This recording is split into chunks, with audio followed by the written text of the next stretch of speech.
Welcome to The Choice to Grow.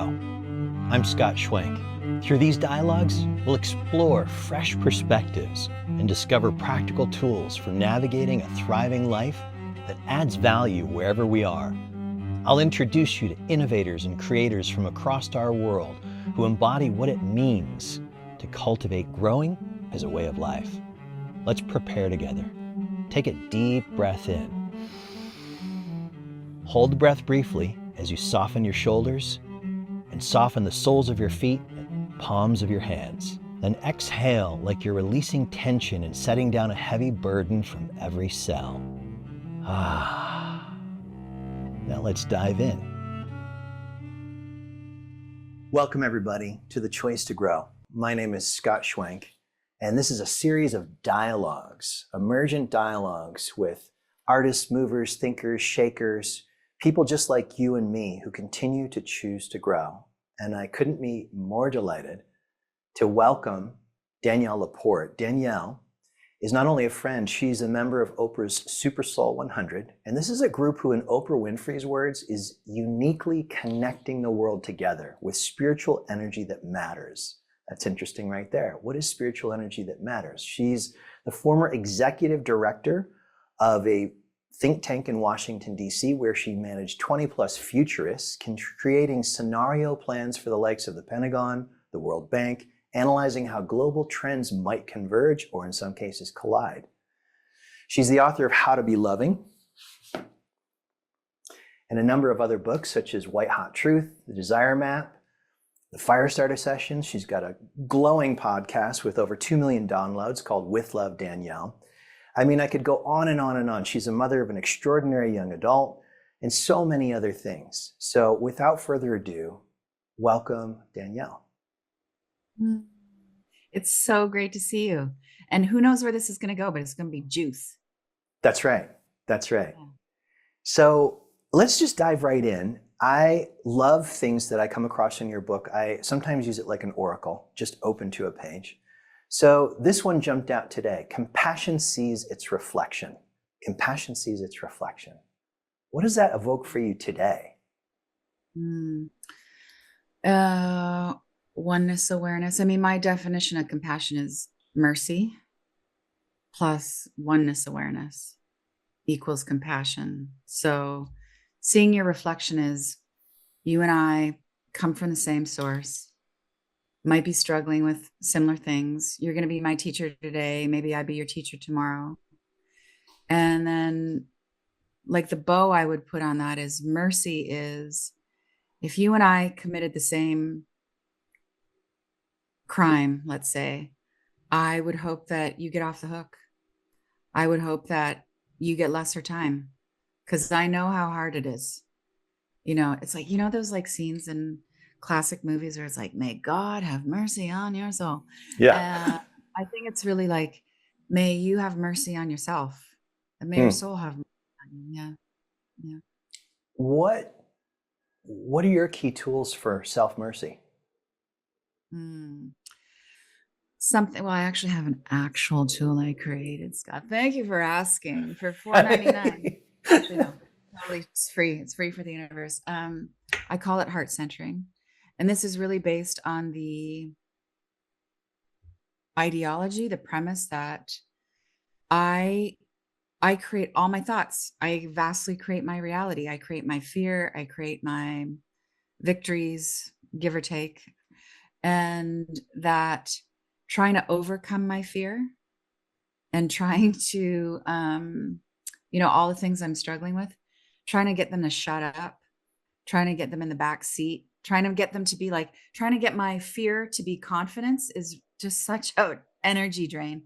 Just love as is like, okay, you're scared. So the heavy stuff, I just heart center it. So the short practice is, and then this can be a 17-second micro practice. It could be an hour, is you think a positive thought. So you get the mind to relax. Just monkey mind, just relax. You can still be a monkey, but just be relaxed monkey. And then you bring the pain thought, the pain energy into the center of your heart, the vastness, the sky, as the Buddhists would say. And then you just pour healing light frequencies onto it, specifically really kind of pastel, transparent rainbow colors. So you get every color of the spectrum, every, what you could say, every personality of healing frequency gets covered because you go through that full prism of color. And the pain, the agony, the conversation, the insecurity, whatever it is, just gets to bask in that light. You're really identifying as, I'm the healer. I'm not the wound. I'm not the pain thing. I'm the creator of the pain thing. Therefore, I'm the healer of the pain thing. And I'm not asking the pain thing to change. I think this is really important. It's an important part of my practice is I don't ask it to change. I don't even talk to it. There's no, when I bring the situation into my heart chakra, I'm not saying, what's going on? Where are you from? Is this a family of origin thing? Is this, how can you be better? I just let it be. It's like, I look at that as a friend comes into distress, you just let them sit on your couch. That's it. Just let it sit on your couch. And it will do whatever it needs to do. It'll fall asleep. It'll cry some more. But then you get on your day with it, with the pain. No abolishing pain. You take it to work with you. Yeah. I love this. I love this. And there's so many varieties that you listeners and we who are all walking the path may encounter over a lifetime of practice about how to work with what seems like a difficult experience in the body. The best advice I've gotten is echoed in what you just said. Don't try and make the thing change, but like, let me look at what is the energy state I'm in, that this is what's arising without judgment. And then can I fully accept it as it is? And if when I can fully accept it, it changes very quickly because I'm no longer fighting it. Mm-hmm. Like coherency is the nature of the universe as far as I can tell. Right. That's love. It's actually such a loving act to have, let's just keep using fear as an example. Great. To have your fear come up and to not ask it to change. None of us wants to be asked to change. We all want to be loved as is. And when we get that capital A acceptance, then we're like, oh, I can see all these great things about you and myself. And okay, I'm going to evolve now. I'm going to step up. I'm going to dive, whatever it is. But you bring up an interesting layer, which is you ask yourself, can you repeat it? What is the energy that I'm in that has what's the energy state that I'm in, right, that I'm seeing something this way or experiencing something in this particular way? I know that if there's pain for me, it's not bad. It's an alert that I'm somewhere out of alignment with the flow of the greater biosphere, the greater flow of reality. Somewhere I'm just a little bit out of alignment or a lot. And if I just can relax enough, creation's codes will guide me and my attention. Mm-hmm. Oh, that's beautiful. Yes. Yes. Yes. Yes. Are you, if we would just want to go a little Course in Miracles for 2 seconds, are you in love or are you in fear? Yeah. And only one of those is real. Yeah. And I recognize, as a student of stages of psychological development, ego development, all the way on up into like really late meta-aware stuff, that we can only see what we can see from our stage. So if I expect a part of my psyche that's been walled off for decades to be able to do advanced trigonometry when it's struggling to do multiplication or basic adding and subtracting, that's not kind. Like I wouldn't do that to a child. So can I recognize the developmental presence? Like where is this voice, this feeling? Like how old does it feel and where is it in my body? Without getting into what you didn't quite say it this way, but like the analysis, like the all these words, like what is it, where is it, how, that for me is just noise and delaying freedom. This is another great layer of what you're saying. It wouldn't be kind to myself to have these expectations. So for me to be somewhere that I'm not, this reminds me of like a basic but unheard of Buddhist teaching where the Buddha knew his audience. Like he didn't go teach over people's heads in different communities. And that is an act of love. And it's also great marketing, right? You know? And and I can see the times I would love to put this in past tense where I just wanted to be like this really evolved influencer.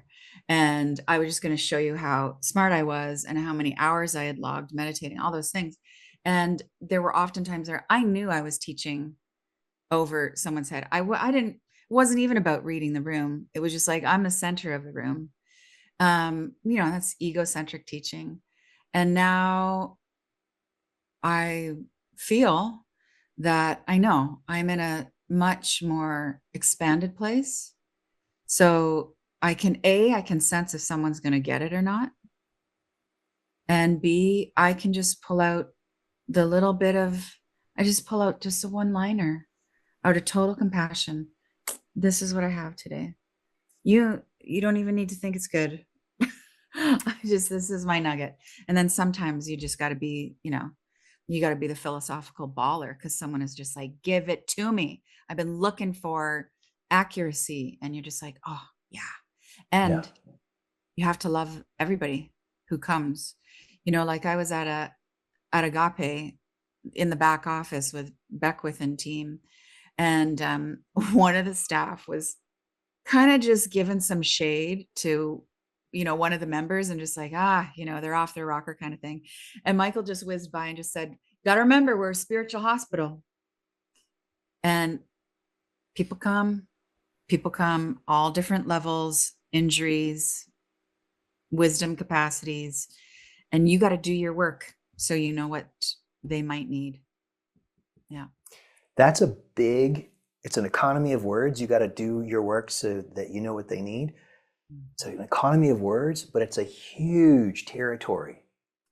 As I listen to the things you've been saying so far, what I hear in the background is a growing, ever growing, decade by decade, day by day recognition of the feeling of what knowing feels like, different from hoping or worrying or twisting or cogitating, the recognition of the feeling of knowing.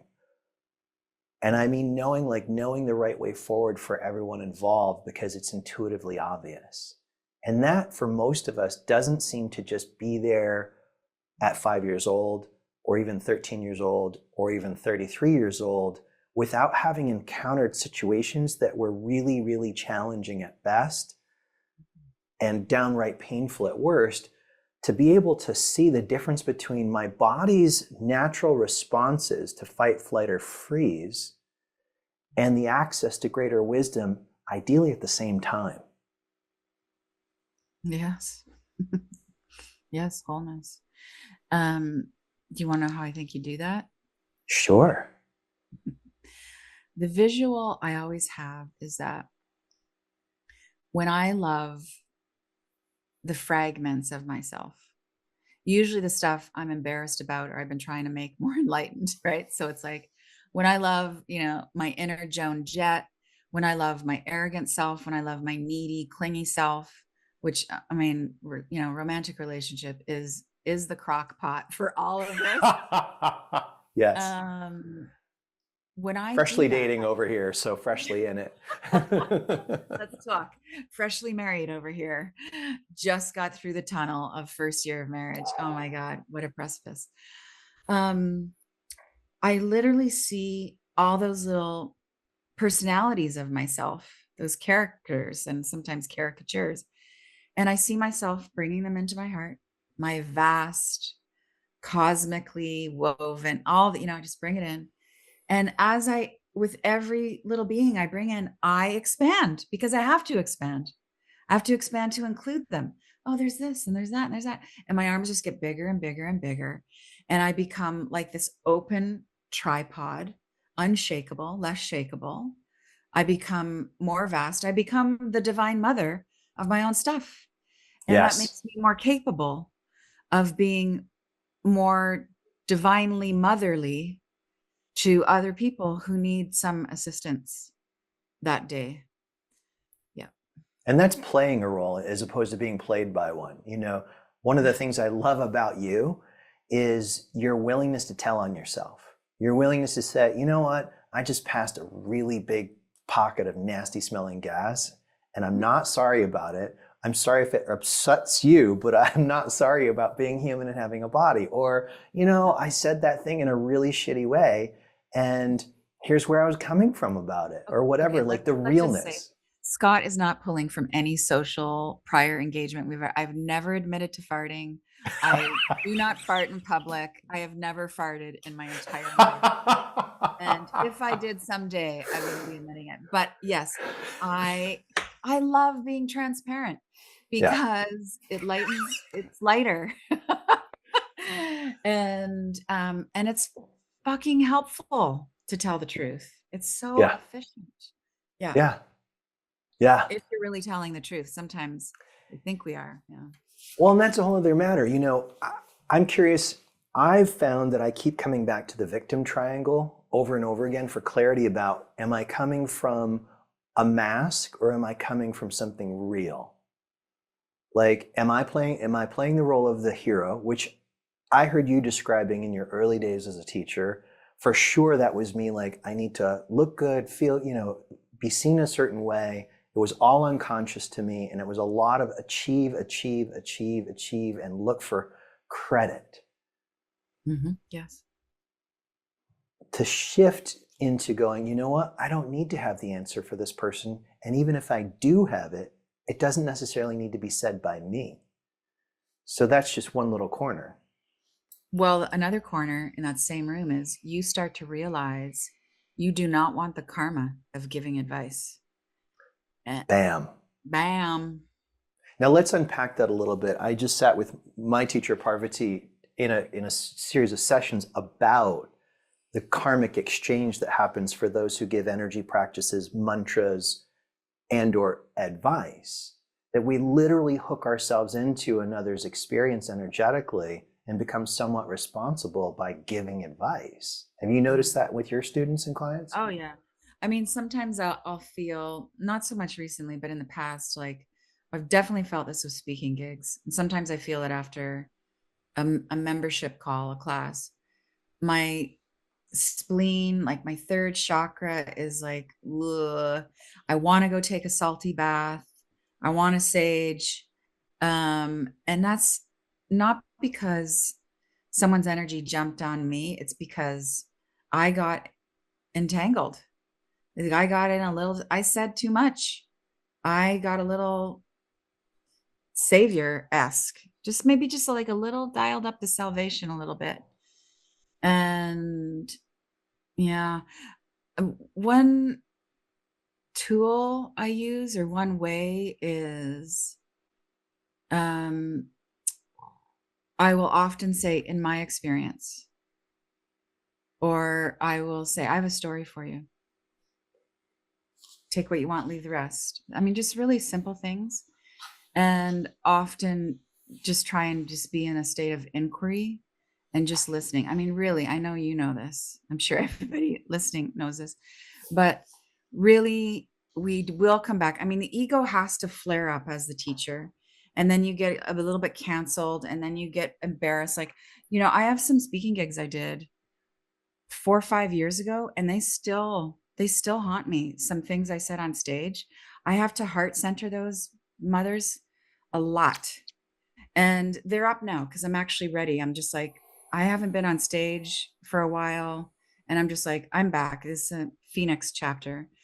And so stuff is coming up to just like, oh yeah, that one time I said that thing. I great shoes, but wrong one-liner. See, I got distracted by my own ego right there. Great shoes. Great shoes will do it every time. I love those shoes. Oh, we get back to listening. Yeah. We get back to listening, and it's such a beautiful thing to witness someone getting smart and wise. The wise is really the better word. As they're in the field of just being loved and listened to, and they, a little thing fires, and then they come up with a story, and you can watch their breathing change, and you did nothing. Yeah, and you did everything. You held space. What a noble, beautiful thing. And they get it. Yeah, they get it. My vernacular is my only job is to make my energy as coherent as possible. And then everything else will happen based on people's readiness and capacity. But if I start to try and make anything happen energetically or otherwise, I can feel it right away. I can feel the tension in my body that it's like it's got grasping on it. And it's a part that, in your words, needs to be heart-centered right then and there, not later. How is it that you make your energy as coherent as possible? So how it is today is different than how it was, say, even 5 years ago. So I just want to be fair to wherever people might be. In the beginning, it was more concrete, obvious things like I need to do X amount of practice before I'm going to speak or before I'm going to work with a client, and it needs to look like this, and I need to have eaten these things and drank that smoothie and had those supplements. So basic health, or maybe advanced health and well-being care, and how I gave myself enough silence and preparation. At this point, it's a lot of shortcuts that are just naturally wired in because I've carved the neural pathways predominantly through making it a habit of softening my body radically and slowing my exhales, especially when things are going well. And then now I can literally just have the awareness of what is my spinal position, elongate it, bring my neck back, lose the curve because I'm in a male body, lose the curve, the overt curve in my lower back. And then there's like a whole different energy that starts to show up, and I see people responding differently. So that also helps me to trust and carve those pathways with more practice. And then breathing. For me, it all comes back to breathing with the softening. Then when I'm resourced energetically, because I know I'm connected to everything, I don't have to tell you anything. We're already connected. I just have to be it. Yeah. Within whatever my capacity, and then not grasp beyond my capacity. Mhm. Like one of my great mentors, this fellow Donnie Epstein, colorful character, creator of Network Spinal. Now, it used to be called Network Chiropractic when I started 30 years ago. Yeah. It's really, really simple, the way he expresses coherency. It starts with spinal position. Like, spinal position determines hierarchy among primates. So if I'm all crunched over, my satellite dish ain't going to work. It's just going to get me more of what I don't want. So elongating my spine, having my breath flow, that already is me focusing on two things. When I'm in the fight, flight, freeze of the old brain, I'm thinking probably of one thing, and I'm looking at it through a distorted memory. Yes. When I think about breath and softening, I'm thinking about two things. Then if I bring in, which he says, the hunger to serve while being open, the real hunger to serve without trying to make anything happen, universal energy is what does everything. I'm just the thing it's moving through, the sock puppet it's moving through at the moment. It could move through somebody else. Mhm. Mhm. So that's kind of how I'm holding it at the moment, and it continues to like refine and evolve. And it's not so recipe book as the way I'm describing it. I'm trying to break it down so it's visible, but it's really just as simple as I'll hear a voice or feel like elongate your spine. And then I notice Yeah. there's a shift in the flow between us. Mhm. Mm. Mine is, a few, I caught a few things, you're in a male body. So immediately I'm thinking, well, in a female body, what should my spine do? Should I have that curvature? And the voice I most often hear is just smile. Just, yeah. And not even, doesn't have to be like, I don't even need to show you, just smile. And I love giving that instruction and meditation. Just a little Mona Lisa, just bring the curves up because I'm like so intense and I'm really trying to get it. And then also vanity cucks, you see yourself in interviews like you're this and you're like, wow, you look pissed off the whole time, but you're really just trying to take in information. But Yeah. it's like, no, really just try and have a moon face. Open, just open. And when I do that, I'll hear that voice, oh, the moon phase. I can feel myself become more spacious. Yeah. Yeah. Moon phase. I love that. I really, really love that. You know, there's a quote that I bring in to ask every guest a certain question. And it's one of my favorite quotes that I've ever heard. I've shared it with students so many times, and I share it with myself so many times as a check-in. And I first heard it from our shared friend Adyashanti. Mhm. The quote is from Suzuki Roshi, Shunryu Suzuki Roshi, who opened the Zen Center of San Francisco in the 60s. Very realized being, and if you ever get a chance, read his biography, Crooked Cucumber, about his upbringing and learning his craft and how difficult it was to train at that time in Japan in that culture as a young boy. Suzuki says, death is certain, the time is not. What is the most important thing?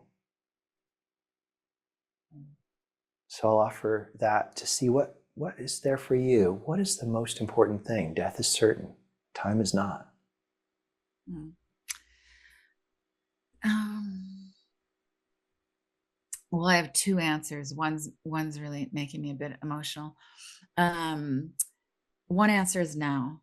Like, I just have to be really present now. If I'm not present, what a bummer, what a missed opportunity. Everything could catch fire now. And I just have to be present now, really. And the other thing is, I would say my man, my husband, and my son. And the reason I get a bit teary is because my son is leaving in a few days. Like he's moving out, you know? Oh, Mm. yeah. And it's such a mixed fucking bag, I tell you, because, you know, 1 minute it's like, don't go. You really should just, you know, live next door. And the next one, I'm just like, when are you leaving? My God, I want my space. You know, he's getting his own place and I'm getting my own place too. It's amazing. Um, but I think about that often in terms of like what's important in people. It's funny. I wish I knew where this came from, but like if God were testing me and I had to choose between God and the humans that I love in my life, like, you know, I often think about a punitive spiritual ultimatum. It's this thing I've got. I know totally in my energy body. And would I give up contact with my partner and my son for some spiritual vow? And the answer is no. No, I'll live another lifetime if that's my punishment. You can burn me at this mistake if that's my punishment. Whatever it is, no. This is what's in front of me. And I'm not going to damage or abandon the people I am committed to for something that says they're a higher God. Like, no. And maybe I fail, or maybe that's the winning number. I don't know. Listeners, I just want us to pause for a moment and just see what you're noticing in your body.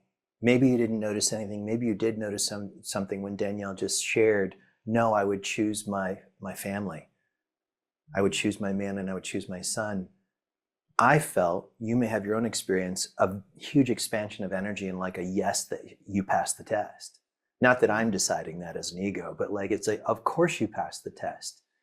In the work that I do, I articulate it using a name that Ken Wilber picked up from our friend Dustin DePorna: waking up, growing up, cleaning up, showing up.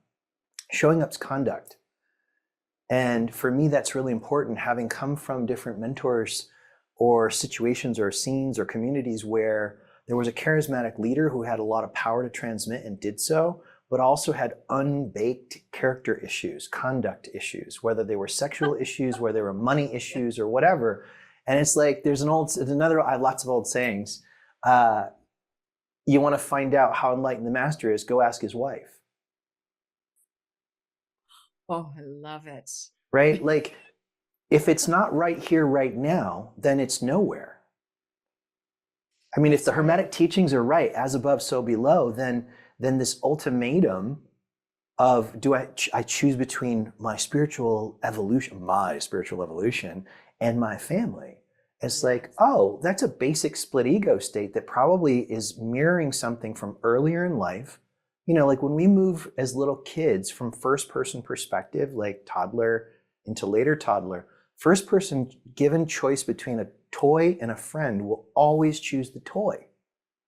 When they hit second person perspective, they choose the friend, but they still want the toy. It's the first split ego state.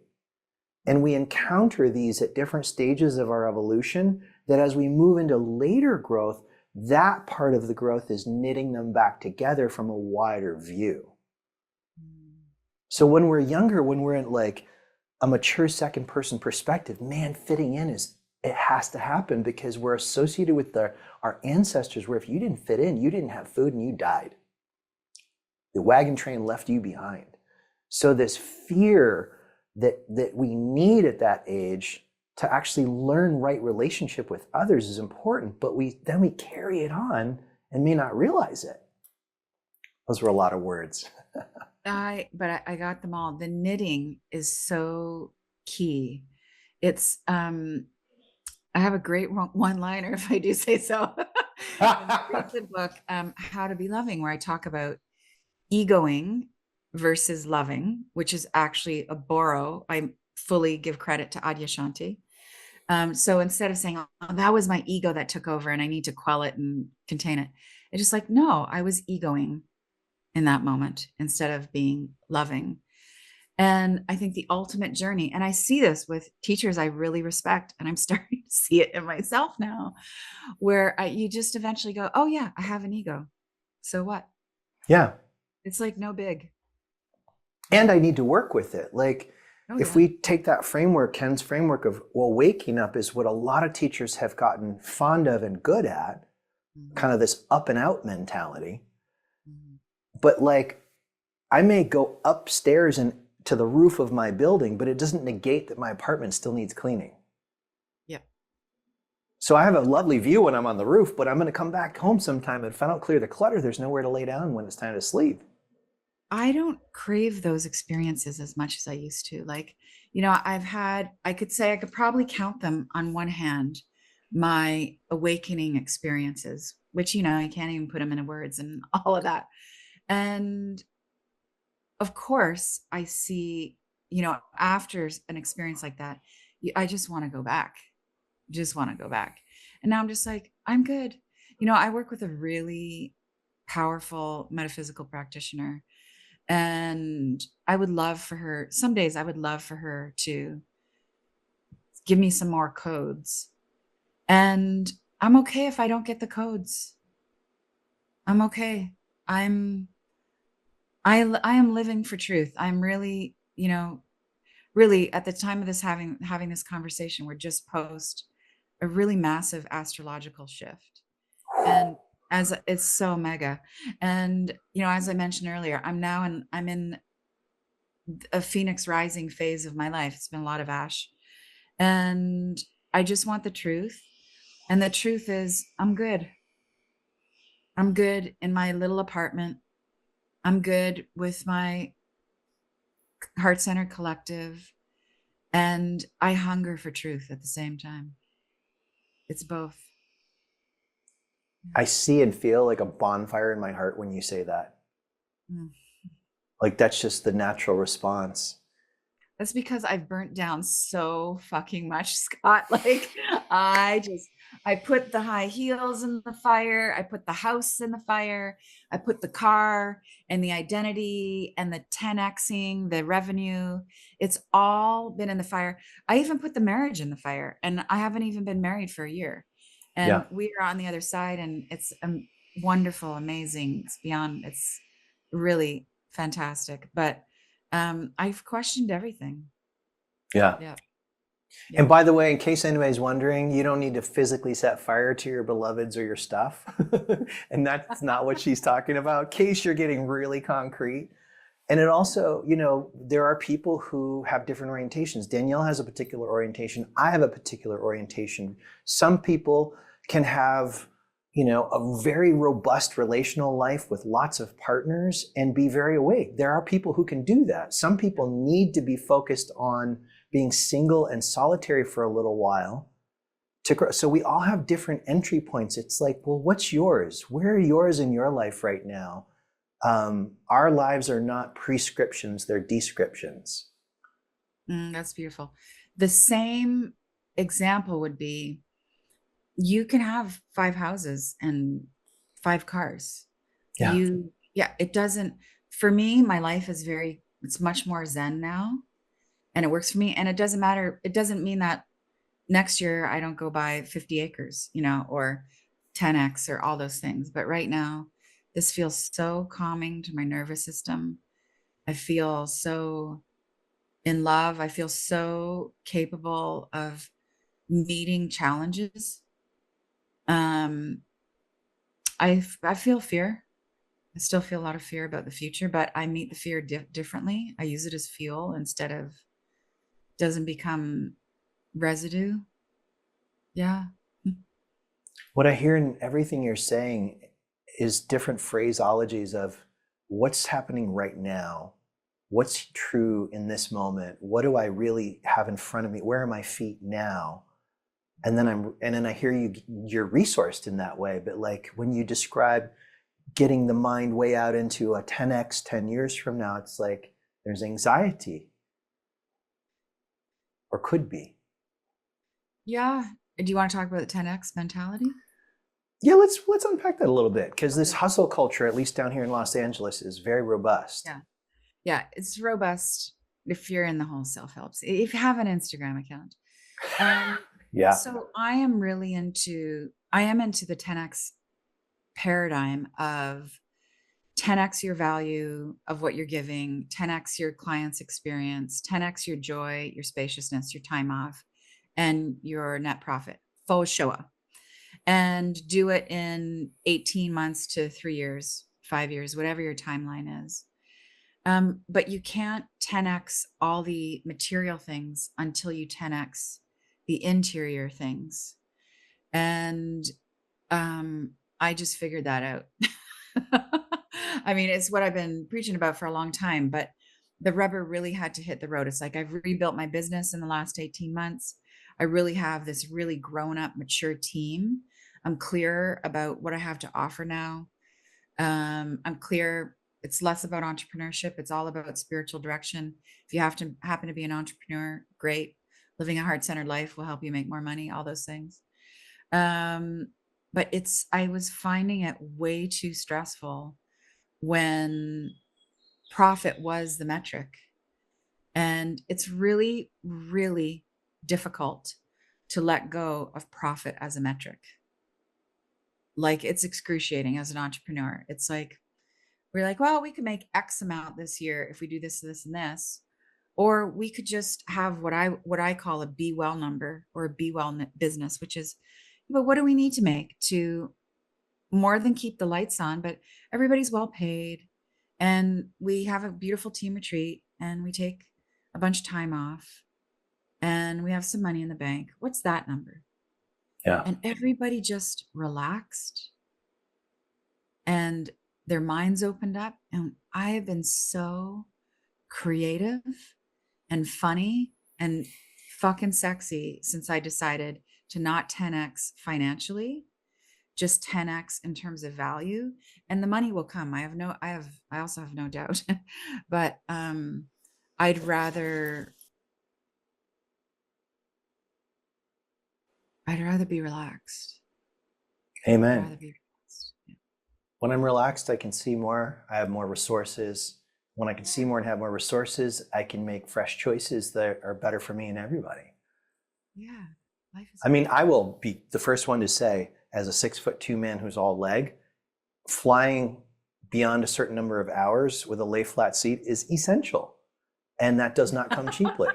That does not come cheaply. The ease of being able to travel to teach, or even just to vacate, with having the ease of getting on the plane first, being able to I have dedicated space, those not so little things, having lounge space to go to, then when I land, I'm good for something. And for me, my metric, I definitely notice the dollars that are coming in, because the lights have to stay on and the food, needs to be in the fridge for me to survive and thrive. I notice that my quick shift is, when I go into that dollar amount, I go, wait a minute, no. How many people are being served? We can serve. How many more people can we serve oh, wow, a lot more. Oh, we can definitely triple, quadruple this. And I still have the energy for it. Great. Okay, fine. So what I come back to again and again is my vision just for me in this moment, then the universe is not going to give me very much energy. It doesn't need to if it's just for me. Is my vision much bigger than for myself without me trying to be a hero? Then I notice so much energy and resource comes in because I'm being obedient to the flow of life rather than to a historical distorted ego view. Amen. I think ultimately the universe does not recognize self-centered desires. Mm. So you can use the technology of manifestation. You see the thing and you give it the color and you feel it and you smell it and all those things, and you see it over and over again, you replay it in your mind. That works. And you can get what you want. You can get your 6-7 figures, and you can get the But at 12. what cost? At what cost? At what cost? At what cost? I think when you align with the universe, which is ever generative, the mother is always loving. There's always more where that came from. And you want to be that, and you want to be that for everything around you, then doors open. Then the universe just like, you just locked in. Let's just pour it into you. And sometimes it'll come in cash, and sometimes it'll come in great intimate connections and conversations. And or 100 roses that can show up at your door unexpected yesterday from a client who you gave some pro bono work to, and owns a flower shop and sends you 100 of the most beautiful roses in one setting. Oh, that is love. That is could have knocked me over with a feather. I didn't ask. I didn't do what I did to get something. I did it because of this person is connected to so many people who could be served when his energy is thriving. And that's why I'm doing it. Not to get something. And then boom, just like life shows up. It's so remarkable when I stay in the seat of a student. I think lots of us can't even conceive of it. Yeah. A life of flow. When I'm happiest, I realize, wow, my life is really flowing today. Like I went from this and I went from that, and I didn't need to get anything, and I got so much. And yeah, and I've had to, and the reason I burned so much down was so I could get to this. Who is it? Is it Hiroshi? Now that the barn is burned down, I can see the moon. Yes. Yeah. Oh, I'm so glad. That is such I'm going to write that down. I've been searching for that without realizing it. Mm-hmm. Now that the barn is burnt down, I can see the moon. Yeah. You see what matters. Yeah.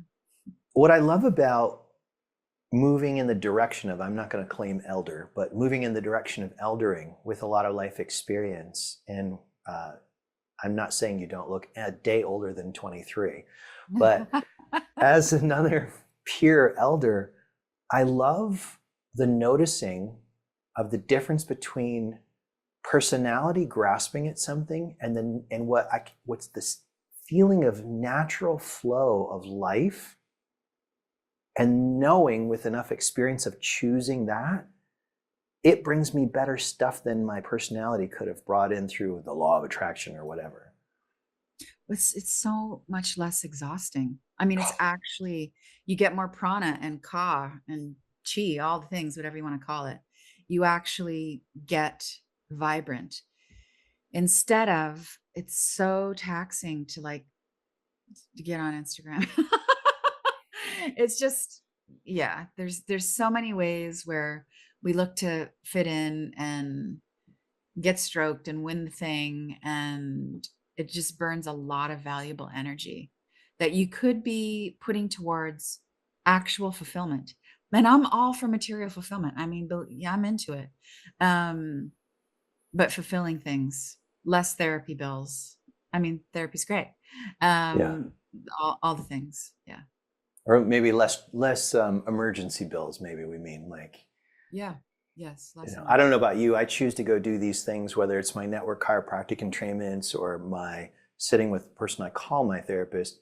Now it's not about getting out of pain. It's about how can I grow so more can be given through me. Beautiful. And I really know that that's possible for lots of us, to see that shift, to engage with that possibility, and to progressively live from, man, when I show up for what can be given through me, whether I'm acknowledged or not, that seems a lot easier and more fun for everybody. Yeah, it is. And sometimes I fall down. And sometimes we fall down, and sometimes there's a huge stress hump to that of like, Yeah. I got all these things to do. I got to meet the bottom line. I got to mess with the algorithm. And you get there. Those things become less of a priority. Yeah. We're rounding out towards our final moments here, and let's just say you're scanned out way out into the future Danielle, Yeah. and you're with her and she's kind of like beaming it back to you. Mm-hmm. What wants to happen next in your expression in life?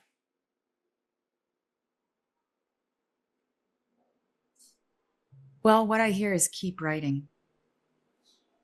Yeah, keep writing. And sit under trees more. And I feel a bit of a resurgence of things I used to do, say 5-10 years ago. And, as my work in the world. And I backed off for a while, and now I'm wiser and I'm more resourced. And I'm going to go back to some of my original talents. And really, I'm going to 10x that communication. And it's like, I know how to talk on stage. I know how to hit the notes. I can work a room, but now I have different content, and I have a pure heart about it, and just watch. Yeah. I'm excited to watch, and I'm excited to collaborate down the road, however that manifests, because you're a really wonderful collaborator. It's always great talking to you. Yeah, I just feel the drop in, as you would say, is immediate. And it always feels really expansive. Thank you. Thank you. Have a beautiful whatever's next for you today. And thank you for being here. And I look forward to many more dialogues down the road. Likewise. Loving the episode? Click to follow, like, and share it as widely as possible. Want to go deeper with the choice to grow? Explore the show notes. You'll find links there for going deeper with our guests, as well as how to work with me in the work of waking up, growing up, cleaning up, and showing up. Thanks for listening. Can't wait to join you in the next episode.